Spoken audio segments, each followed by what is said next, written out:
Allô, je suis contente de te retrouver. Donc, si t'es là, j'imagine, c'est que mon titre t'a interpellé, hein, propre à l'intérieur comme à l'extérieur.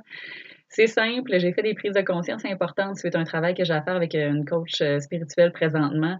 C'est que pendant cet exercice-là, on avait à détailler quel genre d'entretien on faisait chez nous, puis comment on se sentait à l'intérieur de notre maison et le niveau de propreté, disons-le comme ça.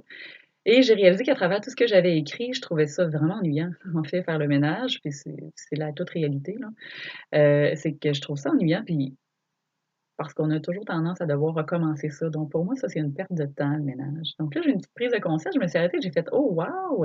Est-ce que je m'accorde suffisamment d'importance? Est-ce que je trouve ça ennuyeux de prendre du temps pour moi, pour me faire du bien, pour guérir, ainsi de suite?» Donc là, ça a été le petit moment où j'ai comme, reculé un peu, puis je me suis dit: «Ouais, je pense qu'il y a quelque chose à comprendre à ce niveau-là». Parce qu'à travers votre comportement de l'entretien ménager chez vous, vous allez probablement voir quel genre de comportement vous avez envers vous-même. Donc, si vous êtes quelqu'un de perfectionniste, que c'est super propre, on pourrait presque manger par terre, est-ce que vous êtes quelqu'un justement qui vous accordez beaucoup d'importance, qui prenez beaucoup de temps pour vous? Pas seulement dans le superficiel, là, à l'intérieur. Donc, on ramène toujours ça en dedans. Est-ce que vous prenez du temps pour vous faire du bien? Est-ce que vous faisiez du ménage à l'intérieur de vos blessures, puis de tout ce qui est là à l'intérieur de vous? Est-ce que vous prenez le temps d'exprimer vos émotions?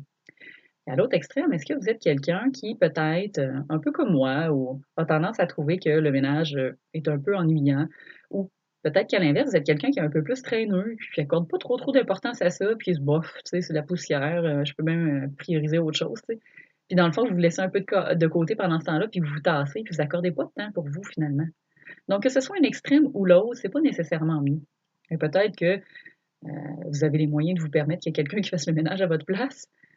Ben, tant mieux si c'est pour vous accorder davantage de temps pour vous. Par contre, si c'est pour faire le double des heures, puis travailler encore plus, puis vous libérer, puis pas plus vous accorder de temps, à la personne que vous payez, elle ne pourra pas faire le ménage en dedans à votre place. Donc ça, là, c'est important et c'est capital de vous accorder du temps à vous pour faire du ménage, pour libérer certaines choses. Quand on traîne des fardeaux, quand on traîne des vieilles mémoires, on retourne dans nos vieux patterns.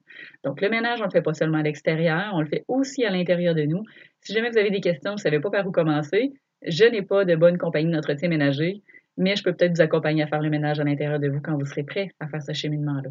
Alors moi, je vous dis passez une belle journée et sur ce, gardez ça propre partout. Bonne journée!